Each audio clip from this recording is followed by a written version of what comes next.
Bukit Tinggi pada masa kolonial. Sebuah kota tidaklah lahir dengan sendirinya, melainkan tumbuh melalui proses sejarahnya yang relatif panjang.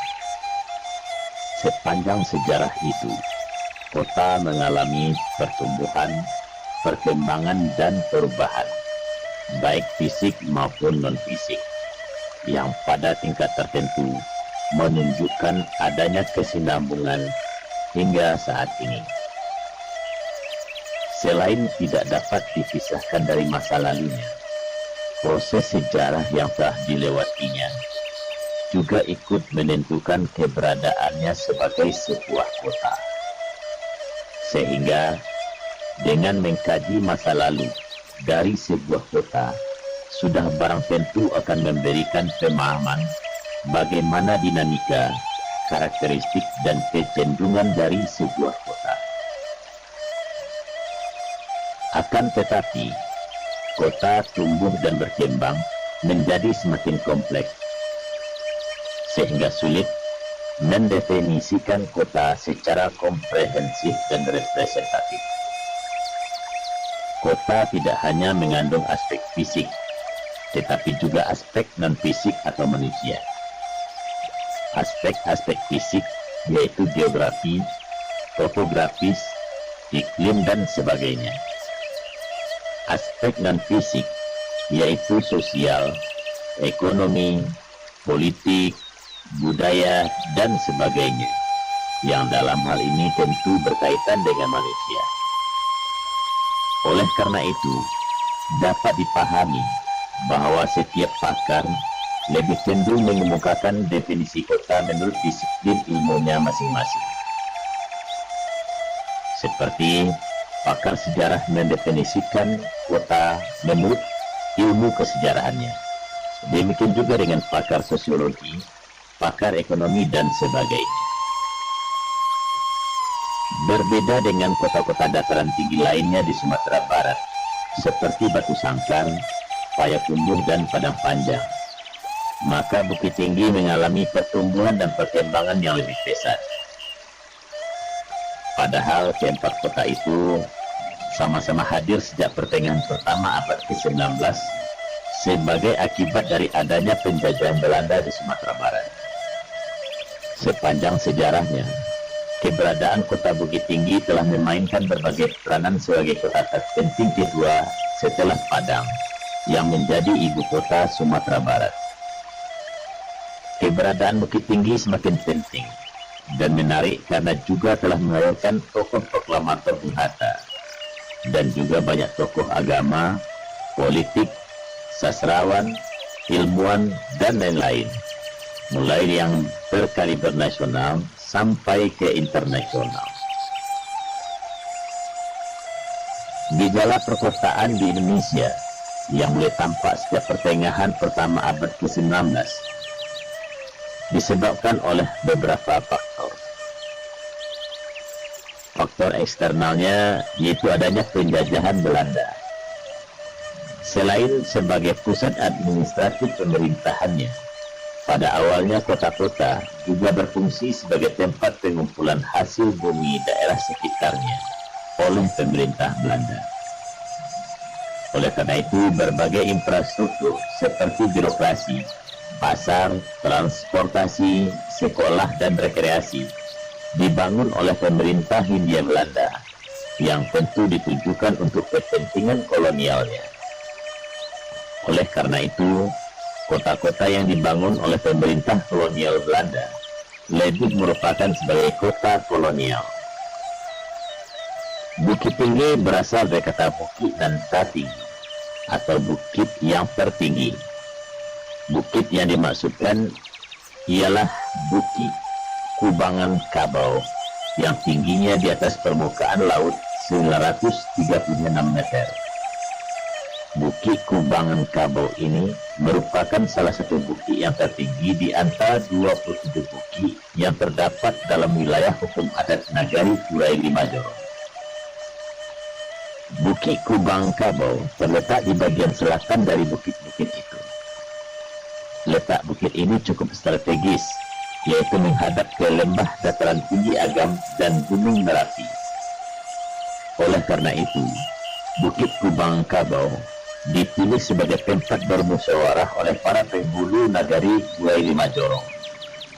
Nah, nama Bukit Tinggi itu tentu dari asal katanya sudah sangat jelas, itu berasal dari bahasa Minang, Bukit Tinggi. Jadi orang-orang Kurai ketika Bukit Kubang Kabau itu didatarkan sedemikian rupa, lalu mereka berapat, lalu dinamakanlah daerah itu sebagai Bukit Nanta Tinggi, lama-lama menjadi Bukit Tinggi. Nah, bagi masyarakat Minang yang sudah terbiasa ke pasar Bukit Tinggi, ke pasar Kurai pada itu, atau ke pasar di Bukit Kubangan Kabau itu, tentu mereka lebih cenderung menamakan daerah itu sebagai Bukit Tinggi, bukan Porteko. Atas permusyawaratan para penghulu itu pula dimufakati, Bukit Kubang Kabau ditukar namanya menjadi Bukit Nanta Tinggi. Penamaan Bukit Nanta Tinggi kemudian menjadi Bukit Tinggi atau Bukit Tinggi. Dalam hal ini orang Kurai menjadi penduduk asli Bukit Tinggi. Selain itu, para penghulu juga sepakat untuk mendirikan sebuah pakan atau pasar di Bukit Kubang Kabau. Pasar ini dinamakan Pakan Kurai dan dilaksanakan setiap hari Sabtu. Pasar ini berada di bawah pengawasan para penghulu nagari Kurai. Sebelum kedatangan Belanda di daerah dataran tinggi Agam pada tahun 1823, Pakan Kurai telah ramai didatangi oleh penduduk nagari-nagari yang berada di sekitar nagari Kurai. Pakan Kurai pada gilirannya menjadi pakan bagi daerah Agam, sehingga sering disebut Bukit Tinggi Kotorang Agam. Bukit Tinggi bagi daerah sekitarnya itu pada awalnya Bukit Tinggi ini kan pasar, ada pasar Kurai di situ, dan pasar Kurai itu kemudian berkembang sedemikian rupa sehingga menjadi pasar bagi daerah sekitar. Nah, daerah sekitar Bukit Tinggi itu rata-rata memiliki komoditas yang bisa diperdagangkan, sehingga orang datang ke pasar Bukit Tinggi untuk memperdagangkan atau untuk menjual barang-barang atau hasil dari pertanian mereka. Jadi secara ekonomi Bukit Tinggi itu menjadi tempat pemasaran barang-barang bagi orang-orang di sekitar Bukit Tinggi. Pada tahun 1926, Kapten Bauer mendirikan benteng di Bukit Tinggi dan diberi nama Fort Beko. Kapten Bauer adalah kepala ofisir militer Belanda di daerah dataran tinggi Agam. Benteng itu didirikan di atas bukit yang paling tinggi, yaitu Bukit Jire, yang tingginya 941 meter di atas permukaan laut dan terletak sekitar 800 meter sebelah barat Pakan Kurai. Sejak itu, Bukit Tinggi secara resmi dinamakan dengan Fort Beko oleh pemerintah Hindia Belanda. Sungguh pun demikian, masyarakat Minangkabau tetap menamakannya Bukit Tinggi. Kalau Fort Beko itu kan maknanya jelas pertahanan, karena artinya kan benteng Beko. Itu kan benteng itu dibuat untuk menghadapi Padri dan itu sangat militeristik tentu saja. Sedangkan Bukit Tinggi itu adalah daerah pasar, daerah perdagangan, itu adalah jiwa masyarakat Minang yang ada di Agam. Secara administratif kolonial Belanda, namanya memang Fort Beko. Kalau tidak lihat di arsip Belanda, di buku-buku Belanda, dalam tulisan laporan-laporan asisten presiden, semuanya itu namanya Fort Beko. Jarang sekali mereka menyebut kata Bukit Tinggi. Akan tetapi kalau kita baca tulisan-tulisan dari pribumi sendiri, dari orang Agam atau dari orang Minang, mereka cenderung menyebutnya sebagai Bukit Tinggi. Jarang sekali mereka menyebut kata Fort Beko untuk kota Bukit Tinggi. Dan tentu masyarakat pribumi lebih merasa memiliki kata Bukit Tinggi daripada Port Depok. Sejak berdirinya Benteng Port Depok, perkembangan Bukit Tinggi selanjutnya lebih ditentukan oleh kebijakan pemerintah Hindia Belanda. Lebih-lebih setelah Belanda berhasil mengalahkan kaum Padri pada tahun 1837. Dan berkuasalah Belanda di Sumatera Barat.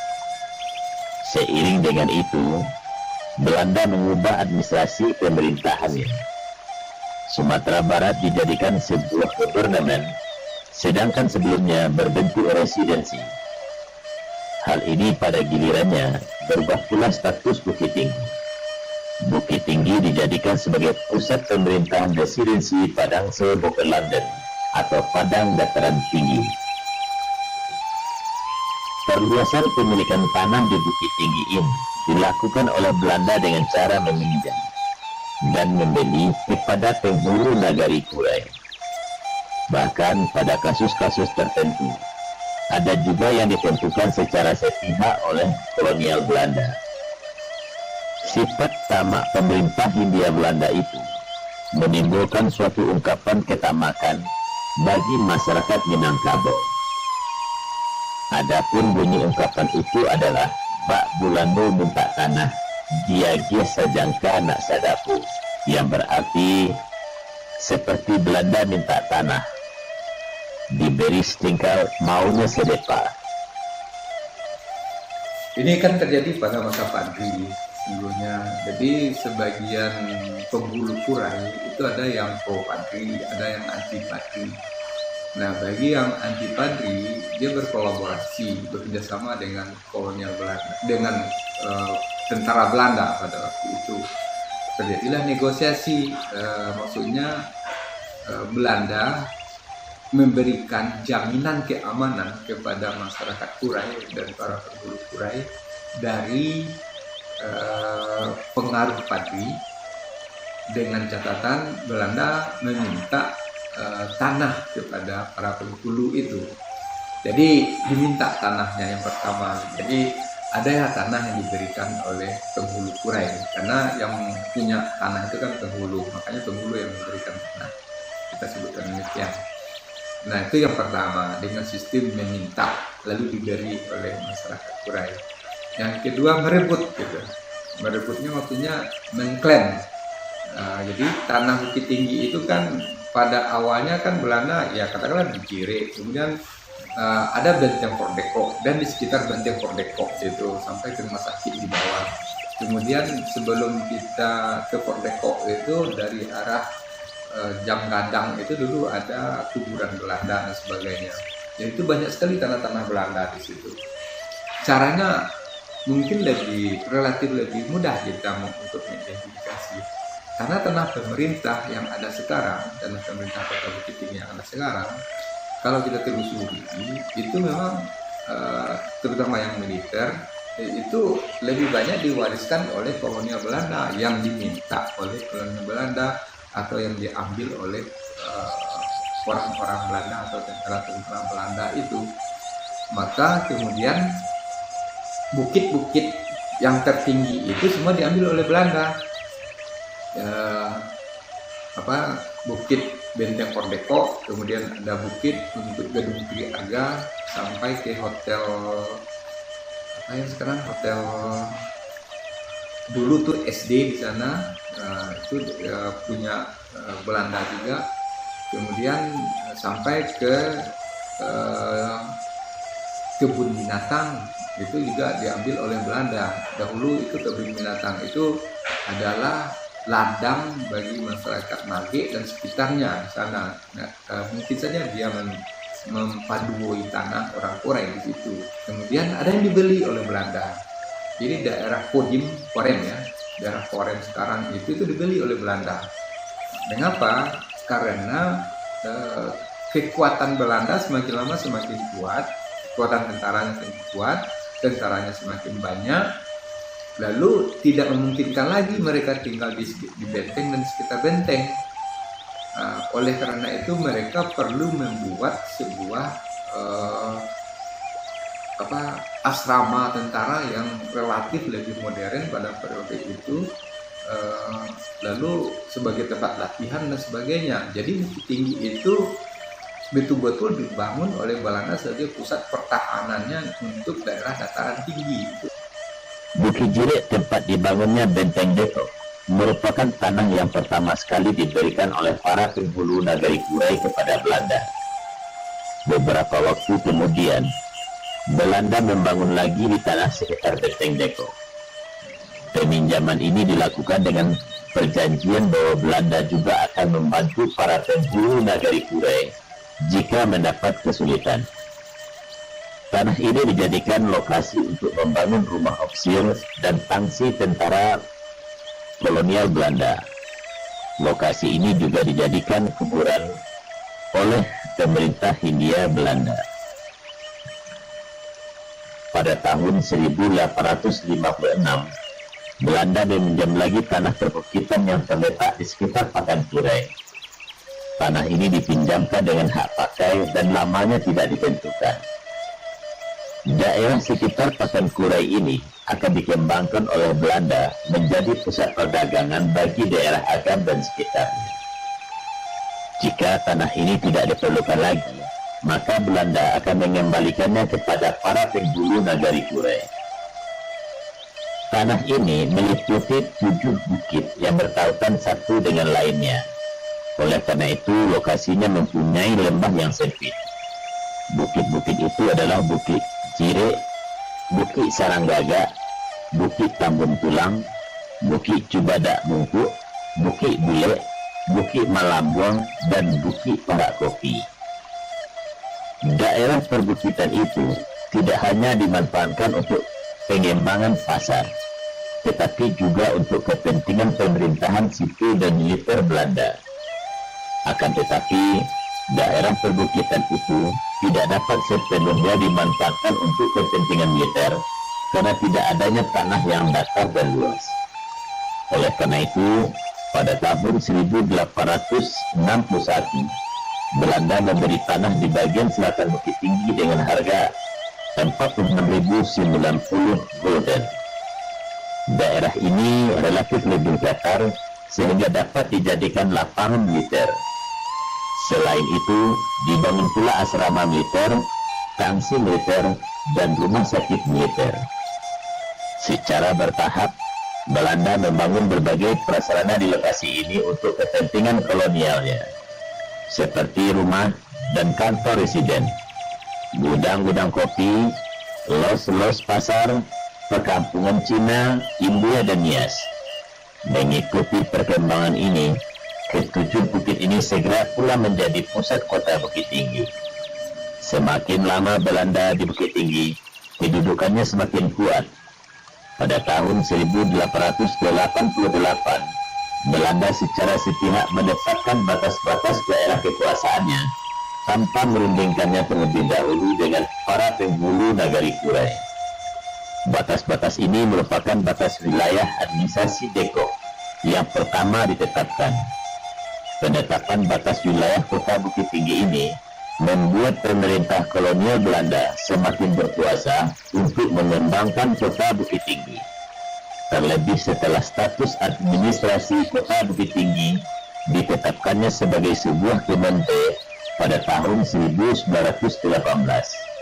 Setahun kemudian, Gementerat Bukit Tinggi menetapkan diberlakukannya peraturan sewa tanah di wilayah Kementerian Bukit Tinggi.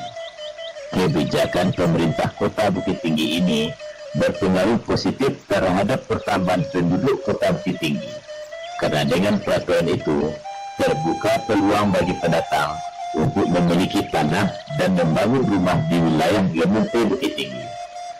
Pada tahun 1930, pemerintah Gementerian Bukit Tinggi memperluas lagi wilayah kota Bukit Tinggi. Berdasarkan batas-batas kota Bukit Tinggi yang baru ini, maka luas kota Bukit Tinggi menjadi 5,2 km bujur sangkar.